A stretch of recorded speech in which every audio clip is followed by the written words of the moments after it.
தமிழ்நாட்டின் நடிப்பு அரக்கன் டாக்டர் திவாகர் பிபிடியை பார்த்தீங்கன்னா இந்த வாரத்தோட கடைசியாக பார்சல் பண்ணி வீட்டுக்கு அனுப்பிச்சிருவாங்க போல. ஏன்னா விஜய் டிவி எனக்கு தெரிஞ்சு டார்கெட் பண்ணிட்டாங்கன்னு நினைக்கிறேன். ஏன்னா திவாகருக்கான ஓட்டுகள் சுத்தமாக இல்லவே இல்லை. இன்னொரு சைடில் வந்து பார்த்தீங்கன்னா இந்த வாரம் கம்பல்சரி டபுள் எவிக்ஷன் இருக்கும் அப்படின்ற மாதிரி ஒரு டாக்ஸ் வர போயிட்டு இருக்கு. இன்கேஸ் டபுள் எவிக்ஷன் இருந்தால் கம்பல்சரி திவாகருக்கு ஒரு பூஜையை போட்டுருவாங்க. ஏன்னா திவாகர் இந்த வாரம் ஃபுல்லாக பார்த்தீங்கன்னா நிறைய கான்ட்ரவர்சியான விஷயத்தை வந்து பேசிட்டாரு. அது மட்டும் இல்லாமல் பார்த்தீங்கன்னா வீட்டுக்குள்ளே இருந்துகிட்டு ஆக்டரும் கூட பெரிய ஆக்டரும் கூட கம்பேர் பண்ணி பேசிக்கிட்டு இருக்காரு. ஸோ இந்த மாதிரி டாக்ஸ்லாம் ஒரு பக்கம் போயிட்டு இருக்கும்போது அட்லீஸ்ட் மக்கள் சப்போர்ட் இருந்தாவது வச்சுப்பாங்க. ஏன்னா திவாகர் வந்த வாரம்லாம் பார்த்தீங்கன்னா அவருக்கு மக்கள் சப்போர்ட் பயங்கரமா இருந்தது. ஏன்னா ஒரு சிம்பத்தி இருந்தது. என்னடா திவாகரை போட்டு எல்லாருமே இந்த அளவுக்கு அடிக்கிறாங்களே, ஸோ அந்த மனுஷனுக்கு சப்போர்ட் பண்ணும் அப்படின்ற மாதிரி நிறைய பேர் ஓட்டு போட்டாங்க. ஆனா இப்போ திவாகர்கள் ஓட்டு பார்க்கும்போது ரொம்ப கம்மியா இருக்குங்க.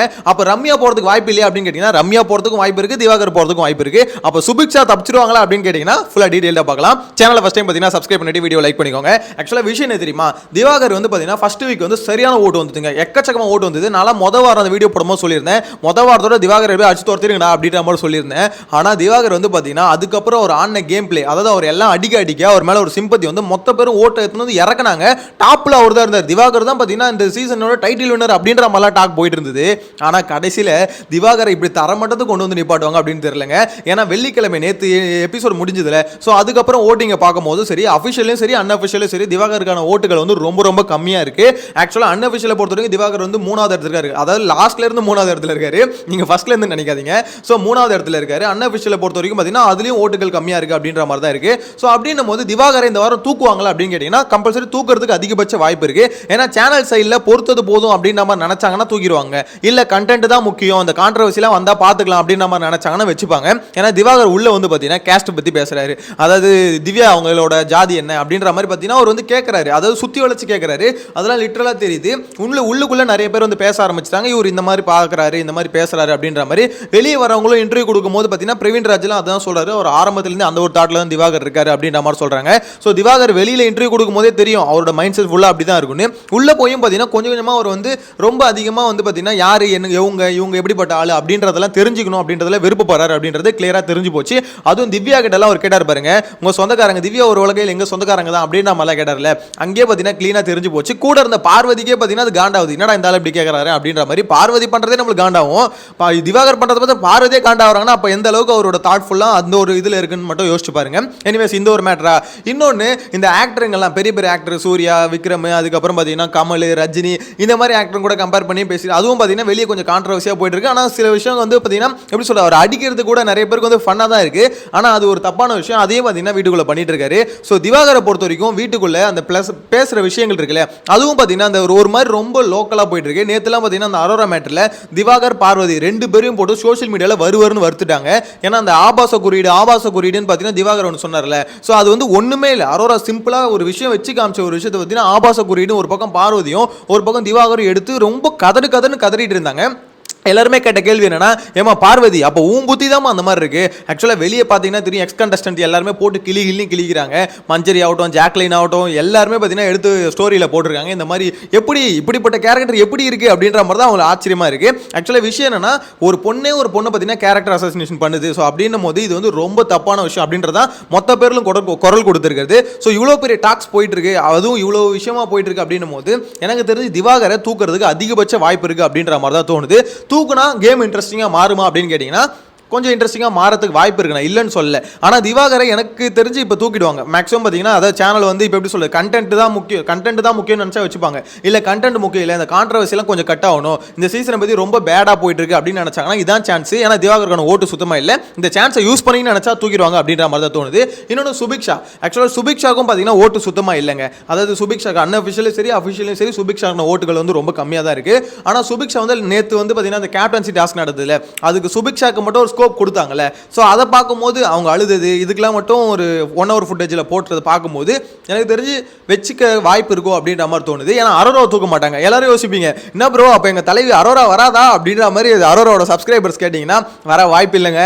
அரோரா பண்ண பர்ஃபார்மன்ஸ் அந்த மாதிரி, ஓட்டுகள் அந்த மாதிரி. இன்னொன்று பார்வதியும் திவாகரும் போட்டு அரோரா அடிச்சாங்கல்ல, அதாவது இந்த ஆபாச குறியீடுன்னு ஒரு மேட்டரில். ஸோ அதில் வந்து பார்த்தீங்கன்னா அரோராக்கான மெரிட் எங்கேயோ போயிடுச்சு. அதுவும் வெளியே இருக்க எக்ஸ் கண்டஸ்டன்ட் எல்லாம் சப்போர்ட் பண்ணவும் அரோராக்கு பார்த்தீங்கன்னா ஓட்டுகள் எக்கச்சக்கம் பிச்சுட்டு போயிடுச்சு. ஸோ அதனால அரோரா இந்த வாரம் வெளியே வரதுக்கு வாய்ப்பு இல்லை. இன்னொன்று நிறைய இடத்துல அரோரா வந்து இந்த வாரம் பக்காவா பேசிட்டாங்க அப்படின்ற மாதிரி தான் சொல்லணும். அதுவும் இந்த எப்படி சொல்றது, இந்த கமருதீன் பார்வதி விஷயத்தில் இருக்குல்ல, அந்த விஷயத்தில் பயங்கரமாக பார்வதி எக்ஸ்போஸ் பண்ணதாகட்டும். ஸோ அதுக்கடுத்து பார்த்தீங்கன்னா இந்த சபரி மேட்டர் நேற்று நடந்ததில்ல, அந்த மேட்டரில் வந்து போல்டாக பேசுனதாகட்டும். வியானா கானா வினோத் அந்த திட்டின விஷயம் இருக்குல்ல, அதாவது உனக்கு ஒரு எப்படி அசம்ஷனில் எப்படி பேசு அப்படின்னு சொல்லிட்டு வியானா அட்டாக் பண்ணதாகட்டும். இந்த வாரம் ஃபுல்லாக எனக்கு தெரிஞ்சு அரோரா ரொம்பவே போல்டாக பேசினாங்க.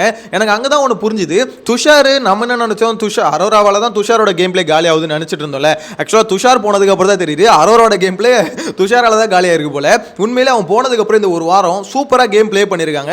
அதை நிறைய பேர் அக்செப்ட் பண்ணுவீங்கன்னு நினைக்கிறேன். அதாவது அவங்க டாஸ்க்ல அப்படி பண்ணிட்டாங்க இப்படி பண்ணிட்டாங்க அப்படின்ற மாதிரி சொல்ல வரல. ஆனால் அவங்களுக்கான பாயிண்ட்ஸ் இருக்குல்ல, அது எல்லாத்தையும் போல்டா எடுத்து பேசுறாங்க. எனக்கு தெரிஞ்சு இந்த வாரம் தான், இத்தனை வாரத்தில் இந்த வாரம் தான் முத முறையா இந்த அளவுக்கு போல்டா எல்லாரையும் எதிர்த்துக்கிட்டு ஓகே நான் சொல்ற பாயிண்ட் இதுதான் அப்படின்ற மாதிரி போல்டா சொல்றாங்க அப்படின்ற மாதிரி தோணுது. ஸோ அதனாலேயே பார்த்தீங்கன்னா அரோராக்கான ஓட்டுகளும் ரொம்ப எக்கச்சக்கமாக குமிஞ்சிருச்சு. அரோரா வெளியே வரதுக்கு வாய்ப்பு இல்லை. திவாகருக்கு தான் ஸ்கெட்ச் திவாகருக்கு தான் போட்டிருக்குது. ஸோ 2 மீனா இருந்தால் ஸ்கெட்சில் வந்து பார்த்தீங்கன்னா திவாகர் விழுந்துருவாரு. இல்லை ஒரு மீனை தான் தூக்க போறாங்க அப்படின்னா அந்த ஒரு மீன் ரம்யா அப்படின்றதுல எந்த மாற்று கருத்து இல்லை. ஏன்னா ரம்யா கிட்ட இருந்து வந்ததுலேருந்தே பார்த்தீங்கன்னா பெருசாக அந்த கண்டென்ட் இல்லை. அங்கங்கே அந்த சென்டிமெண்ட் கண்டென்ட் தான் ஓடுதுங்க. பயங்கரமாக அந்த ரம்யா கிட்ட இருக்க பிரச்சனை என்ன தெரியுமா, சொம்படிச்சு இந்த வீட்டுக்குள்ளே வாழ்ந்துடணும் அப்படின்னு நினைக்கிறாங்களே, அது ரொம்ப தப்பு. அப்படி எப்படி இருக்க முடியும்? இந்த வீட்டுக்குள்ளே வந்தது நீங்கள் ஏதாவது ஒரு கேம் ப்ளே பண்ணணும், அதை விட்டுட்டு ஃபுல் அண்ட் ஃபுல் சொம்படிச்சு மட்டுமே தப்பிச்சிடலாம் அப்படின்றது நினைக்க முடியாது. ஒன்று அன்பு கேங் கூட போய் சொம்படிக்கிறாங்க, இல்லை வம்பு கேங் கூட போய் சொம்படிக்கிறாங்க. இந்த 2 கேங் கூட மாற்றி மாற்றி சொம்படிச்சுக்கினே இருந்தா அவங்க என்ன நினைக்கிறாங்கன்னா, இவங்களை நம்ம அப்படியே கைக்குள்ளே வச்சுட்டு நாமினேஷனில் வராமே தப்பிக்கலாம் அப்படின்னு நினைச்சாங்க. எனக்கு தெரிஞ்சு இந்த நாமினேஷனை டிஸ்கஸ் பண்ணாங்களே, அது ஒரு பெரிய டாப்பிக்காக மாறும், அது வேற விஷயம். ஆனால் அதில் நடந்த நல்ல விஷயம் என்ன தெரியுமா, இந்த மாதிரி ரம்யா இந்த மாதிரி ஆளு சுபிக்ஷா இந்த மாதிரி ஆளுங்களை வந்து கொண்டு வந்தாங்க பாருங்க நாமினேஷனுக்கு. அதுதான் நல்ல விஷயம். ஏன்னா இவங்களுக்கு ஓட்டுகளே இல்லைனாலும் வீட்டுக்குள்ளே ரொம்ப சொகுசாக வாழ்ந்துட்டு இருந்தாங்க. ஸோ அந்த மாதிரி ஓட்டுகள் இல்லாதவங்களாம் வீட்டுக்குள்ளே இருக்காங்க. அவங்கள நாமினேஷனுக்கு தூக்கி வந்து டக்குன்னு தூக்கி வெளியே போடணும். அப்போ கனி தப்பிச்சிட்டாங்களா ப்ரோ அப்படின்னு கேட்டிங்கன்னா, கனிக்கு வேலை செஞ்சுட்டாங்க, நல்லா டீம் வேலை செஞ்சுட்டாங்க, உள்ளியும் கனியும் வேலை செஞ்சுட்டாங்க அப்படின்ற மாதிரி சொல்ல தோணுது. என்ன ஃபயர்ன்றீங்க? ஏன்னா கனிக்கு வந்து பார்த்தீங்கன்னா இந்த வெனஸ்டே டியூஸ்டே அந்த டைமில் இருக்குல்ல, அந்த டைமில் வந்து பார்த்தீங்கன்னா திவாகர் கனி சண்டை வந்ததில்ல, அந்த இடத்துல பார்த்தீங்கன்னா கனிக்கு மெரிட் ஏறிச்சு. தேவையில்லாம திவாகர் வந்து பார்த்தீங்கன்னா கோழி முடி அப்படின்னு சொல்லவும் கனி எகிரிட்டு போனாங்களே. ஸோ அந்த இடத்துல நானே வீடியோ போட்டிருந்தேன், கனி இப்போ தாண்டா உண்மையிலே போல்டாக பேச ஆரம்பிச்சிருக்காங்க அப்படின்ற மாதிரி. ஸோ அந்த இடத்துலலாம் பார்த்தீங்கன்னா கனி பயங்கரமாக ஸ்கோர் பண்ணிட்டாங்க. அந்த மாதிரி போல்டாக பேசணும், உங்களுக்கான பாயிண்ட்ஸ் எடுத்து வைக்கணும் அப்படின்னு சொல்லும்போது ஸோ வெளியிலையும் பார்த்தீங்கன்னா அதுக்கான சப்போர்ட் இருக்குது. ப்ளஸ் டீமும் ஒர்க் பண்ண ஆரம்பிச்சதுக்கப்புறம் கண்டிப்பாக எனக்கு தெரிஞ்சு கனிக்கான ஓட்டுகள் அதுக்கப்புறம் இன்க்ரீஸ் ஆயிருக்கும். ஸோ கனி போகிறது கொஞ்சம் வாய்ப்பு கம்மி தான். இன்னும் பார்த்தீங்கன்னா எப்படி சொல்லுது, அஃபிஷியலாக இன்னும் ஷூட்டிங் வந்து கம்ப்ளீட் ஆனதுக்கப்புறம் தான், அதாவது அந்த ஸ்டேஜுக்கு வந்ததுக்கப்புறம் தான் எதுவும் வந்தாலும் அஃபிஷியலாக நம்ம கன்ஃபார்ம் பண்ண முடியும். இன்னும் ஸ்டேஜுக்கு அந்த ஷூட்டிங் ஒன்றும் ஸ்டார்ட் ஆகி அந்த ஸ்டேஜுக்கு வந்ததுக்கப்புறம் நான் வீடியோ அப்போ கன்ஃபார்ம் பண்ணுறேன், யார் வெளியே போயிருக்கா, டபுள் எவிக்ஷனா சிங்கிள் எவிக்ஷன் அப்படின்ற மாதிரி. ஸோ இப்போ வரைக்கும் என்னோட கெஸ் பார்த்தீங்கன்னா டபுள் எவிக்ஷன் இருக்கும் அப்படின்னு நான் நினைக்கிறேன். ஏன்னா ஓவராலாக பார்த்தீங்கன்னா வீட்டுக்குள்ளே எண்ணிக்கை ரொம்பவே அதிகமாக இருக்குது. கொஞ்சம் நஞ்சு இல்லை, இவ்வளோ பேர் வச்சுட்டுலாம் நான் ரன் பண்ணக்கூடாது. அதுவும் நிறைய வெட்டுங்க எக்கச்சக்கமாக இருக்குங்க. சும்மா கண்டென்ட்டே இல்லாமல் சும்மா இருக்கிறது இருக்குல்ல, ஸோ அந்த மாதிரி கண்டென்ட் இல்லாத ஆட்களை வந்து பார்த்தீங்கன்னா மேக்ஸிமம் வெளியே தள்ள ட்ரை பண்ணோம். ஏன்னா இதுக்கப்புறம் டாஸ்க் வந்து பார்த்தீங்கன்னா ரொம்ப டஃப்பாக போகுது அப்படின்றது மட்டும் கிளியராக தெரிஞ்சு போச்சு. ஏன்னா இவங்களுக்கு வந்து ஃபிசிக்கல் டாஸ்க்கு மட்டும்தான் கண்டென்ட் வருது அப்படின்றது கிளியராக அவங்களே காமிச்சிட்டாங்க. நீங்கள் ஃபன் டாஸ்க் கொடுத்தா அது ஃபன் வராது அப்படின்றத அவங்களே காமிச்சிட்டாங்க. லாஸ்ட் வீக் ஃபுல்லாக எப்படி போச்சுன்னு தெரியும், படும் மட்டமாக போச்சு. ஏன்னா இங்கே ஃபன்னு வரவே வராது, எல்லாம் ஒருத்தருக்கு ஒருத்தர் பார்த்தீங்கன்னா பயங்கர டாக்ஸிக்காக வாழ்ந்துட்டு இருக்காங்க அந்த வீட்டில். ஸோ அப்படிப்பட்ட பீப்புள்ஸ்குள்ள நீங்கள் வந்து ஃபன்னாக ஒரு விஷயத்தை கொடுக்கணும், ஃபன்னை டெலிவரி பண்ணணும்னு நினச்சா வாய்ப்பு இல்லை. சீசன் 8 உங்களுக்கு ஃபன் ஒர்க் அவுட் ஆச்சு ஓரளவுக்கு அப்படின்னா, இந்த அளவுக்கு டாக்ஸிக்லாம் இல்லை, இந்த அளவுக்கு ஒருத்தர் இவ்வளோ வன்மத்தில் இல்லை. ஏதோ கொஞ்சம் இருந்தது, இல்லைன்னு சொல்ல, ஒருத்தர் 2 பேருக்குள்ள இருக்கும். ஆனால் மொத்த பேரும் இப்படி வன்மத்தில் சுற்றி நம்ம எந்த சீசன்லையும் பார்த்துருக்க முடியும். இந்த சீசன் மட்டும்தான் ரொம்பவே டிஃப்ரெண்ட்டாக இருக்குது. அது காரணம் பார்வதி திவாகர்ன்றாங்க. எனக்கு எப்படின்னே புரியல. மேபி அவங்களா கூட இருக்கலாம்னு வச்சுக்கோங்களேன். ஆனால் இவ்வளோ டாக்ஸிக்காக இந்த சீசன் வந்து போகிறத பார்க்கும்போது ஆச்சரியமாக இருக்குது. இது வரைக்கும் மற்ற சீசன் எல்லாத்தையும் தூக்கி சாப்பிட்ற மாதிரி இருக்குது. டாக்ஸிக்கில் சொல்கிறேன், அந்த அளவுக்கு டாக்ஸிக்காக அந்த சீசன் போயிட்டு இருக்கு. ஸோ பார்க்கலாம். எனக்கு தெரிஞ்சு திவாகரை தூக்குனா கொஞ்சம் பெட்டராக மாறும் அப்படின்ற மாதிரி தோணுது. நிறைய பேர் சந்தோஷப்படுவாங்க அப்படின்ற மாதிரி தோணுது. ஏன்னா திவாகர் பார்வதி நீங்கள் நினைக்கலாம் திவாகர் பார்வதியால் தான் கண்டென்ட் வருதுன்னு நினைக்கிறீங்களா? அது ரொம்ப ரொம்ப தப்பான ஒரு விஷயம். அது எப்படிங்க, ஒருத்தவங்க 2 பேரும் சுற்றியே கண்டென்ட் வந்திருந்தா ஷோ இன்ட்ரெஸ்டிங் அப்படி மாறும். அப்படிலாம் மாறக்கூடாது. ஒருத்தவங்க தப்பு பண்ணுறான்னா தப்பான ஒரு கண்டென்ட் வருதுன்னா நம்ம அதை என்கரேஜே பண்ணக்கூடாது. அதை வச்சு நம்ம ஒரு ஷோ எங்கேஜிங்காக கொண்டு போகலாம். சேனல் நினைச்சாலும் தப்பு, பார்க்குற நம்மளும் இந்த மாதிரி பரவாயில்ல, ஏதோ ஒன்று அவங்க தப்பு தான் பண்ணுறாங்க, இருந்தாலும் அது மூலியமாக ஒரு கண்டென்ட் வருதுன்னு நினச்சி வச்சுக்கோங்க. அது நம்ம தப்பு தான், நம்ம அதை என்கரேஜ் பண்ணுறோம். ஒரு தப்பு பண்றவன வெளியே தூக்கி அடிக்கணும். ஸோ அந்த மாதிரி பார்த்தீங்கன்னா இவங்க வந்து கண்டென்ட் வருதுன்னு இதுக்கப்புறமா அந்த கண்டென்ட் கோசம் அப்ரிஷியேட் பண்ணாதீங்க.